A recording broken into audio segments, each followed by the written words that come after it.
ایران کی سپاہ پاسداران انقلاب اسلامی نے ایرانی سیکورٹی اہلکاروں کے انتباہات پر توجہ نہ دینے والے 3 ٹینکروں کے خلاف کارروائی کرنے کا اعلان کیا ہے۔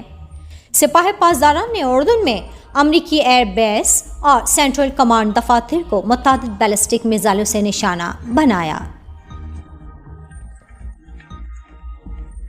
سپاہ پاسداران انقلاب اسلامی کے جاری کردہ بیان میں کہا گیا ہے کہ سپاہ پاسداران انقلاب اسلامی نے چند گھنٹے قبل خلاف ورزی کرنے والے 3 ٹینکروں کو انتباہات کو نظر انداز کرنے کی بنا پر نشانہ بنایا۔ بیان کے مطابق مذکورہ آئل ٹینکر ہمارے انتباہ کو نظر انداز کرتے ہوئے آبنۂ ہرمز کے غیر محفوظ راستے پر آگے بڑھنے کی کوشش کر رہے تھے۔ سپاہ پاسداران انقلاب اسلامی نے خبردار کیا ہے کہ طفل کش امریکی فوج کی خطے میں مداخلت اور اس کی جانب سے آبنۂ ہرمز سے گزرنے والے جہازوں کو دیے جانے والے غیر قانونی احکامات کا ٹھوس جواب دیا جائے گا۔ سپاہ پاسداران انقلاب اسلامی کے جاری کردہ ایک اور بیان میں کہا گیا ہے کہ طفل کش امریکی فوج کی جارحانہ کارروائیوں کے جواب میں چند گھنٹے قبل IRGC ایرو اسپیس فورس کے بہادر جوانوں نے اردن میں امریکی ایئر بیس اور سینٹرل کمانڈ دفتر کو متعدد بیلسٹک میزائلوں سے نشانہ بنایا۔ اسرائیل کے چینل 12 اور ایکسوس ویب سائٹ سمیت متعدد ذرائع ابلاغ نے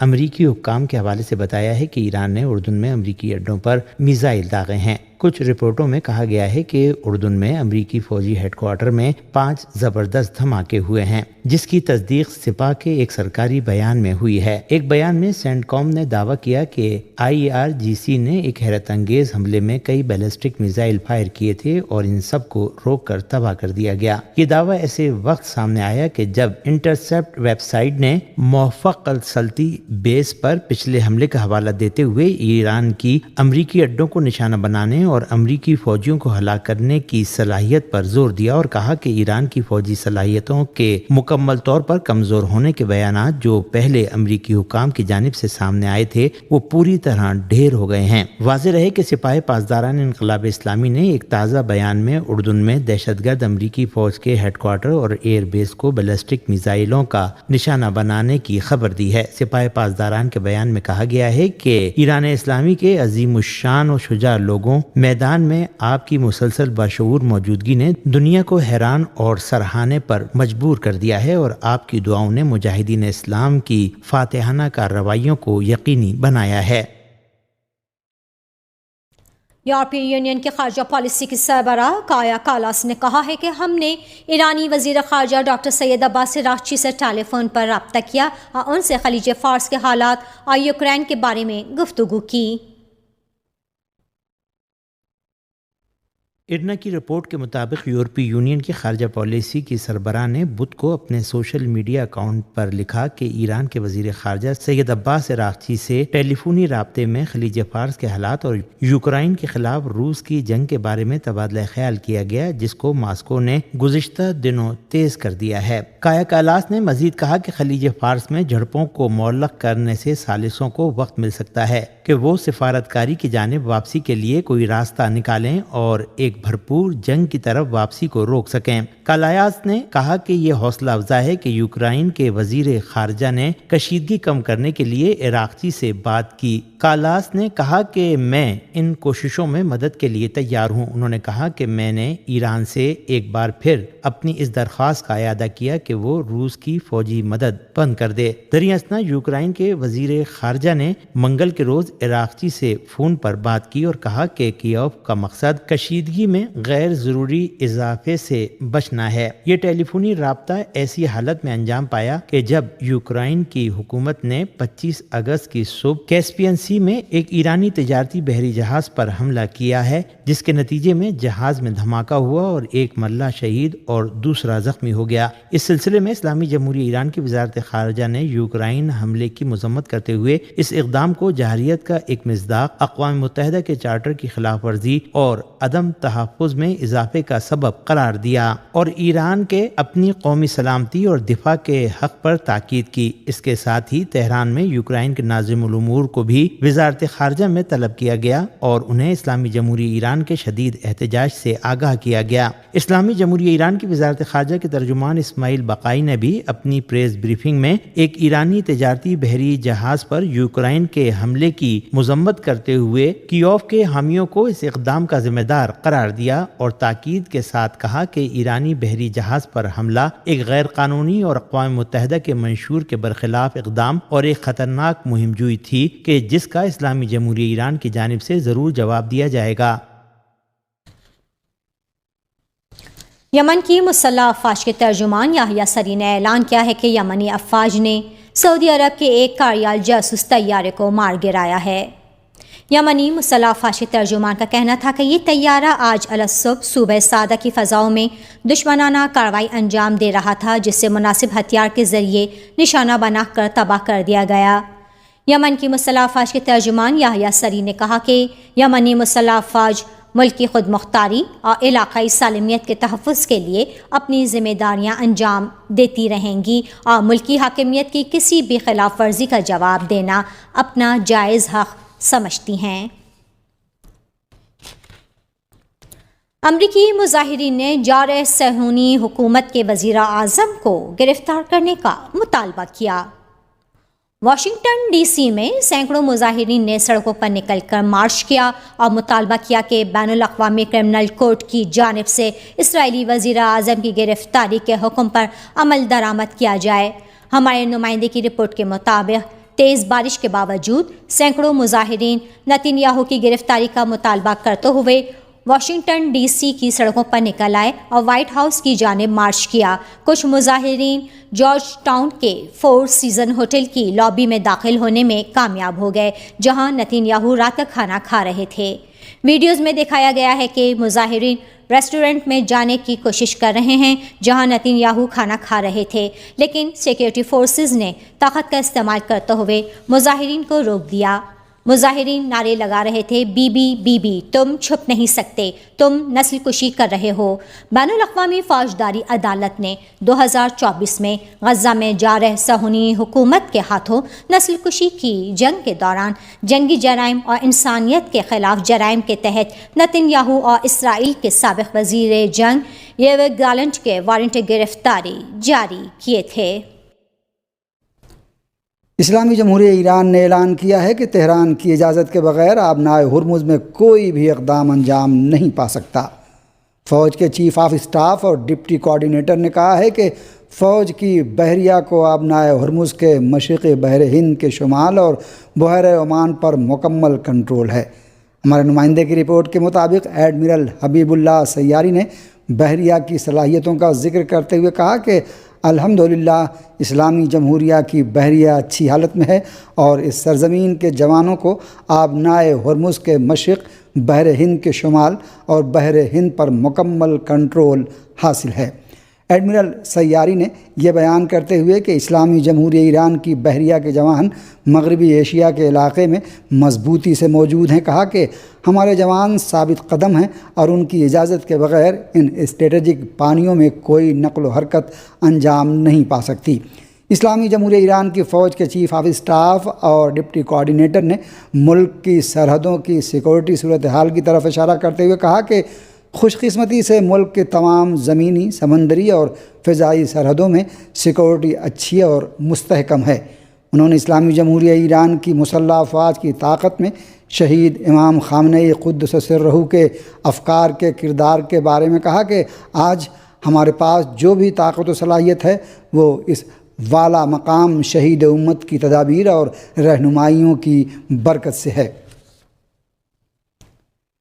ایران کی وزارت خارجہ نے عراق میں امریکہ اور سعودی عرب کے حملوں کی سخت الفاظ میں مذمت کرتے ہوئے انہیں عراق کی خود مختاری، علاقائی سالمیت اور اقوام متحدہ کے منشور کی کھلی خلاف ورزی قرار دیا ہے۔ وزارت خارجہ کے بیان میں کہا گیا ہے کہ حملوں میں عراقی سرکاری تنصیبات، حشد الشعبی سے متعلق مقامات اور زائرین اربعین حسینی کے مواقف کو نشانہ بنایا گیا جو خطے میں کشیدگی بڑھانے کی کوشش ہے۔ ایران نے ان اقدامات کو امریکہ اور اسرائیل کی غاصب حکومت کے علاقائی عزائم کا حصہ قرار دیتے ہوئے خبردار کیا کہ اس کے خطرناک نتائج کی ذمہ داری امریکہ اور اس کے اتحادیوں پر عائد ہوگی۔ بیان میں حملوں میں شہید ہونے والے عراقی شہریوں پر تعزیت کا اظہار کرتے ہوئے عراق کی حکومت اور عوام کے ساتھ مکمل یکجہتی کا اعادہ کیا گیا۔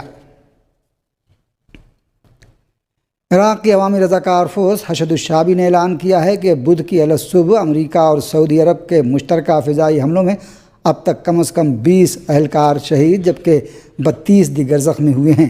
تنظیم کا کہنا ہے کہ اعداد و شمار حتمی نہیں ہیں اور امداد و ریسکیو کارروائیاں جاری رہنے کے باعث شہداء اور زخمیوں کی تعداد میں اضافہ ہو سکتا ہے۔ عراقی خبر رساں ادارے کے مطابق حشد الشعبی نے اپنے بیان میں کہا ہے کہ بغداد، واسط، نینوا، بصرہ، کرکوک، کربلا اور دیالی سمیت مختلف صوبوں میں سرکاری مراکز کو نشانہ بنایا گیا، جس کے نتیجے میں متعدد عمارتوں، فوجی گاڑیوں اور دیگر ساز و سامان کو بھی شدید نقصان پہنچا۔ حشد الشعبی نے اپنے بیان میں کہا کہ خصوصی تحقیقاتی اور امدادی ٹیمیں متاثرہ علاقوں میں موجود ہیں اور ہونے والے نقصانات و جانی نقصانات کی مکمل تفصیلات جمع کی جا رہی ہیں، اسی لیے شہداء اور زخمیوں کی تعداد میں مزید اضافہ خارج از امکان نہیں۔ دوسری جانب نینوا میں حشد الشعبی کی آپریشنز کمان نے بتایا کہ شمالی عراق میں ہونے والے حملے میں 8 اہلکار شہید جبکہ 4 زخمی ہوئے ہیں۔ حشد الشعبی نے ان حملوں کو دہشت گردانہ کارروائی قرار دیتے ہوئے کہا کہ یہ عراق کی خود مختاری کی کھلی خلاف ورزی، ملکی سالمیت کے لیے خطرناک اشتعال انگیزی اور عراق کے سرکاری سیکیورٹی اداروں پر براہ راست حملہ ہے۔ ادھر امریکی سینٹرل کمانڈ سینٹ کام اور سعودی وزارت دفاع نے اعلان کیا ہے کہ عراق میں یہ مشکوک حملے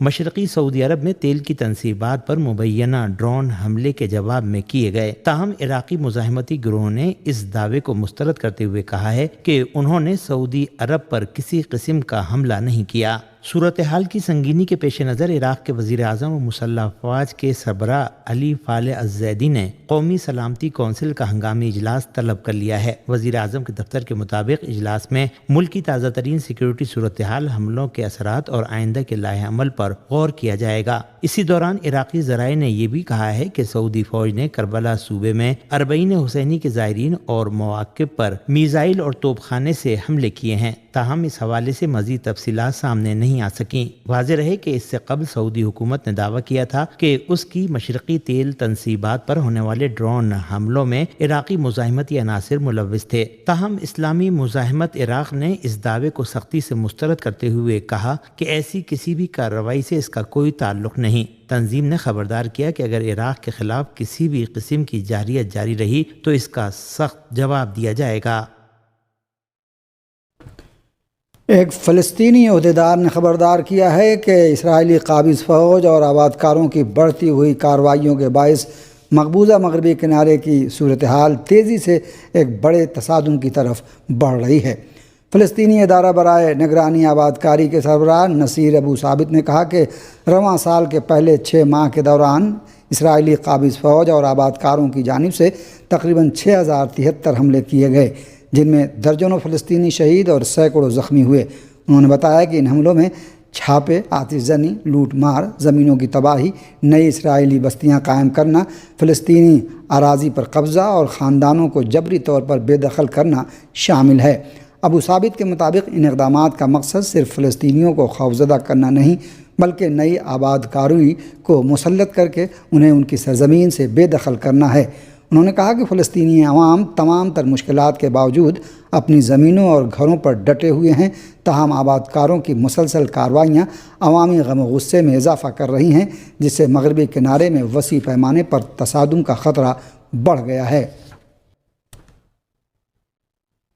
پاکستان کے وزیر دفاع خواجہ محمد آصف نے کہا ہے کہ برصغیر میں کشیدگی بڑھانے میں اسرائیلی حکومت کی طویل عرصے سے جاری مداخلت پاکستان کے قومی مفادات کے لیے نقصان دہ ہے، لہٰذا اسلام آباد کو جنوبی ایشیا کے بعض ممالک کے ساتھ اسرائیلی حکومت کے تعاون اور گٹھ جوڑ کے حوالے سے ہوشیار رہنا چاہیے۔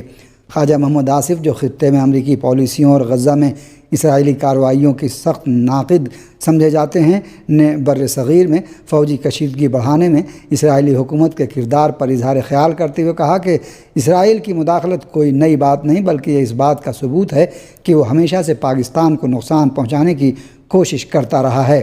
انہوں نے علاقے کی ایک جنگ کے دوران اسرائیلی حکومت کے فضائیہ کے 2 سابق افسران کے انکشافات پر رد عمل دیتے ہوئے کہا کہ اسرائیل جنوبی ایشیا کے بعض ممالک کے ساتھ دفاعی تعاون میں شریک رہا ہے جسے پاکستان اپنے قومی مفادات کے خلاف سمجھتا ہے۔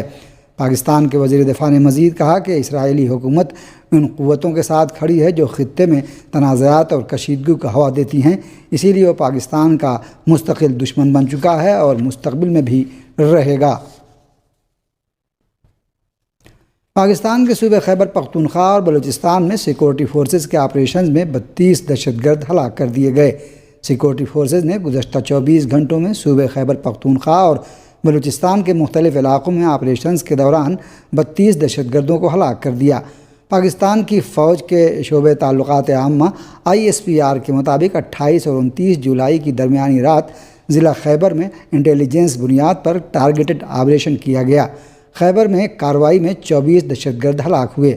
ISPR کا کہنا ہے کہ بلوچستان کے ضلع نوشکی میں بھی خفیہ اطلاعات کی بنیاد پر متعدد کارروائیاں کی گئیں۔ نوشکی میں شدید فائرنگ کے تبادلے میں 8 دہشت گرد ہلاک ہوئے۔ کارروائیوں میں سیکورٹی فورسز نے دہشت گردوں کے ٹھکانوں کو مؤثر انداز میں نشانہ بنایا۔ دہشت گردوں کے زیر استعمال اسلحہ گولہ بارود بھی برآمد کر لی گئی۔ ہندوستانی پارلیمنٹ میں برسر اقتدار جماعت اور اپوزیشن پارٹیوں کے درمیان شدید نوک جھونک کے باعث ایوان کی کارروائی آج بھی ملتوی کرنا پڑی۔ ہندوستانی پارلیمنٹ کے ایوان زیریں لوک سبھا میں اینٹی پیپر لیک ترمیمی بل پر بحث کے دوران اپوزیشن لیڈر راہل گاندھی کی جانب سے طلبہ پر گولی چلانے کے الزام کے بعد حکمراں اتحاد کے ارکان نے شدید احتجاج کیا اور مسلسل ہنگامہ آرائی کی، جس کے باعث اسپیکر اوم برلا نے کارروائی ملتوی کرنے کا اعلان کر دیا۔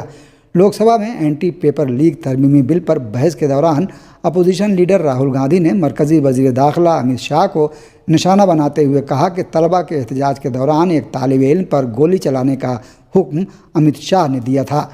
لوک سبھا میں اینٹی پیپر لیک ترمیمی بل پر بحث کے دوران اپوزیشن لیڈر راہل گاندھی نے حکومت پر سخت تنقید کرتے ہوئے کہا کہ موجودہ تعلیمی نظام پر RSS نے قبضہ کر لیا ہے۔ انہوں نے کہا کہ غریب خاندانوں کے بچوں سے تعلیم کے نام پر لاکھوں روپے وصول کیے جا رہے ہیں جبکہ تعلیم کا مسلسل نجکاری کی طرف رخ کیا جا رہا ہے۔ راہل گاندھی نے کہا کہ اس کے باوجود بار بار پیپر لیک کے واقعات پیش آ رہے ہیں جو انتہائی تشویشناک ہیں۔ ان کا الزام تھا کہ موجودہ تعلیمی نظام مکمل طور پر ناکام ہو چکا ہے اور اسی کے نتیجے میں ایسے مسائل پر بار بار سامنے آ رہے ہیں۔ اربعین حسینی میں اب ایک ہفتے سے بھی کم وقت باقی رہ گیا ہے، لیکن ہزاروں پاکستانی زائرین اس سال زیارت کے سفر کے حوالے سے شدید مشکلات اور غیر یقینی صورتحال سے دوچار ہیں۔ پاکستان کی جانب سے زمینی سرحدوں کی بندش، عراق کی نئی ویزا پالیسی اور براہ راست پروازوں کی کمی حضرت امام حسین علیہ السلام کے چاہنے والوں کے لیے اربعین کے سفر میں 3 بڑی رکاوٹیں بن گئی ہیں۔ ذرائع کے مطابق پاکستانی حکومت نے اس ملک کے صوبے بلوچستان میں دہشت گرد گروہوں کی سرگرمیوں اور سیکیورٹی خدشات کو مد نظر رکھتے ہوئے ایران سے ملحقہ سرحدوں کے ذریعے زائرین کی آمد و رفت تاحال معطل رکھی ہوئی ہے۔ اس فیصلے کے باعث ہر سال زمینی راستے سے عراق جانے والے ہزاروں زائرین شدید مشکلات کا شکار ہیں اور ان کی بڑی تعداد اپنے سفر کے بارے میں مشکلات میں مبتلا ہے۔ دوسری جانب عراقی حکومت نے بھی زیارتی ویزوں کے غلط استعمال اور بعض غیر ملکی شہریوں کے عراق میں غیر قانونی قیام کو روکنے کے لیے ویزے کے اجرا سے متعلق نئے ضوابط نافذ کیے ہیں۔ ان نئے قوانین کے مطابق 50 سال سے کم عمر پاکستانی مردوں کو اس وقت تک زیارتی ویزا جاری نہیں کیا جائے گا جب تک ان کے ساتھ قریبی رشتہ دار خاتون موجود نہ ہو۔ اس شرط کے باعث زیارت کے خواہش مند افراد کی تعداد میں نمایاں کمی واقع ہوئی ہے۔ ادھر پاکستان، ایران اور عراق کے درمیان براہ راست پروازوں کی قلت اور ہوائی ٹکٹوں کی بڑھتی ہوئی قیمتوں نے بھی زائرین کی مشکلات میں مزید اضافہ کر دیا ہے۔ مختلف زیارتی قافلوں کے منتظمین کا کہنا ہے کہ محدود پروازیں اور مہنگے سفری اخراجات کے باعث اس سال بہت سے عقیدت مند اربعین کی عظیم الشان پیادہ روی میں شرکت سے محروم رہ سکتے ہیں۔ اس تمام صورتحال کے باوجود اسلامی جمہوریہ ایران نے حزب سابق پاکستانی زائرین کے لیے ہر ممکن تعاون کی یقین دہانی کرائی ہے۔ پاکستان میں ایرانی سفارت خانے اور قونصل خانوں کی جانب سے زیارتی ویزوں خصوصاً 2 بار داخلے ڈبل انٹری والے ویزوں کے اجراء کا عمل تیز کر دیا گیا ہے تاکہ زائرین ایران کے راستے عراق کا سفر کر سکیں۔ اس کے ساتھ انہیں قم اور مشہد مقدس کی زیارت کا موقع بھی فراہم کیا جا رہا ہے۔ ماہرین کا کہنا ہے کہ موجودہ مسائل کا مستقل حل صرف ایران، عراق اور پاکستان کے درمیان قریبی تعاون سے ہی ممکن ہے۔ ان کے مطابق مشترکہ 40 کمیٹی کو فعال بنانے، کونسلر روابط کو مزید مؤثر کرنے، براہ راست پروازوں میں اضافہ کرنے اور زائرین کے سفر کے لیے مشترکہ انتظامی نظام تشکیل دینے سے لاکھوں عاشقان امام حسین علیہ السلام کے لیے زیارتی سفر آسان بنایا جا سکتا ہے۔ ماہرین کے مطابق 40 صرف ایک مذہبی اجتماع نہیں بلکہ امت مسلمہ کے اتحاد، عوامی یکجہتی، باہمی روابط کی ایک عظیم علامت بھی ہے۔ اسی لیے تہران، بغداد اور اسلام آباد کے درمیان فعال سفارتی تعاون نہ صرف زائرین کو درپیش مشکلات کے خاتمے میں مددگار ثابت ہو سکتا ہے بلکہ تینوں ممالک کے درمیان ثقافتی، سماجی اور اقتصادی تعلقات کو بھی مزید مضبوط بنا سکتا ہے۔ کماموتو پریفیکچرل حکام نے بتایا ہے کہ منگل کو آنے والے طاقتور زلزلے سے 12 افراد ہلاک ہو چکے ہیں جبکہ 6 دل اور پھیپھڑوں کے عارضے میں مبتلا ہیں۔ انہوں نے بتایا کہ 64 دیگر افراد زخمی ہیں۔ یہ اعداد و شمار بدھ کی شام 4 بجے تک کے ہیں۔ منگل کو آنے والے طاقتور زلزلے کے بعد جاپان کے جنوب مغربی پریفیکچر کماموتو میں سیزمک ایکٹیویٹیز یعنی زلزلہ جاتی سرگرمیاں بلند سطح پر برقرار ہیں۔ حکام لوگوں پر زور دے رہے ہیں کہ وہ اگلے 1 ہفتے یا اس سے زائد تک زلزلے کے شدید جھٹکوں سے چوکنا رہیں۔ جاپان کی موسمیاتی ایجنسی کا کہنا ہے کہ منگل کی شام 4:27 پر میگنیچیوڈ 7.1 کا زلزلہ آیا۔ زلزلے کا مرکز کماموتو کے علاقے میں 16 کلومیٹر کی گہرائی پر تھا۔ اوکی شہر اور ہکاوا قصبے میں زلزلے کی شدت 0 سے 7 کے جاپانی زلزلہ پیما پر 7 ریکارڈ کی گئی جو اس پیمانے کی سب سے زیادہ شدت ہے۔ کماموتو شہر کے مینامی واٹ، یاتسوشیرو شہر، اوتو شہر اور 2 دیگر قصبوں میں جھٹکے کی شدت بالائی 6 ریکارڈ کی گئی۔ کامی اماکوسا اور کوشی شہروں جیسے کچھ مقامات پر اس کی شدت زیریں 6 ریکارڈ کی گئی۔ کیوشو ریجن کے بہت سے دیگر حصوں میں زلزلے کی شدت بالائی 5 اور زیریں 5 تھی۔ بدھ کی شام 6 بجے تک پریفیکچر میں 1 یا اس سے زیادہ شدت کے 207 زلزلے آ چکے تھے۔ ان میں سے 3 کے جھٹکوں کی شدت سب سے زیادہ زیریں 5 تھی۔ حکام اگلے 1 ہفتے یا اس کے آس پاس کے دوران 7 تک کی شدت کے زلزلوں کے لیے چوکس رہنے کی ضرورت پر زور دے رہے ہیں۔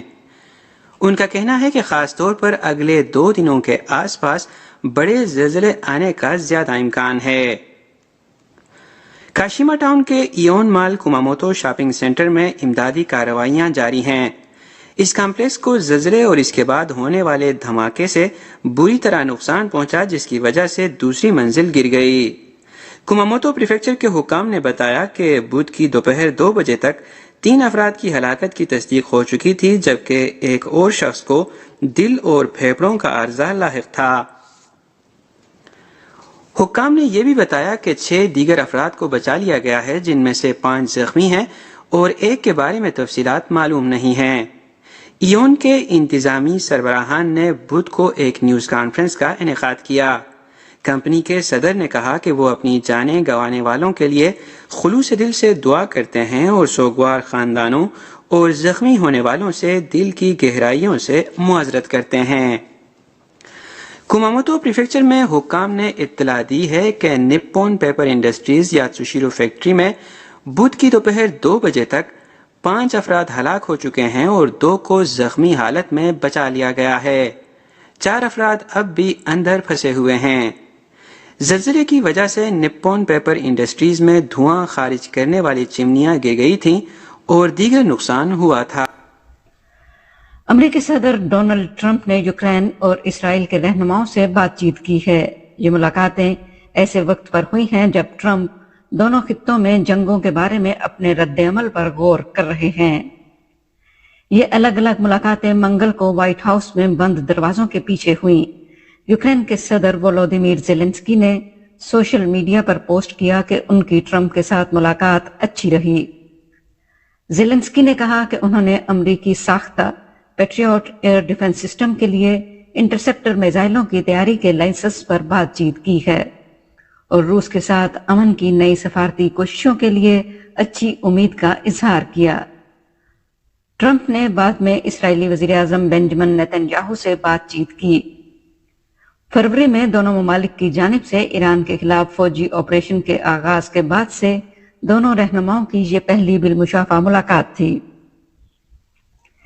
اسرائیلی میڈیا کی اطلاعات کے مطابق انہوں نے بنیادی طور پر ایران پر تبادلہ خیال کیا اور تہران کو جوہری ہتھیاروں کے حصول سے روکنے کے عزم کا اعادہ کیا۔ اسرائیلی حکومت نے ٹرمپ، نیتن یاہو اور امریکی نائب صدر جے ڈی وینس کی ایک تصویر جاری کی ہے جس میں تینوں مسکرا رہے ہیں۔ ایسا لگتا ہے کہ اس کا مقصد یہ ظاہر کرنا ہے کہ دونوں فریقوں کے درمیان اب بھی کس قدر قریبی تعلقات ہیں۔ امریکہ اور اسرائیل کے درمیان لبنان کے معاملے پر مبینہ طور پر تناؤ میں اضافہ دیکھا گیا ہے۔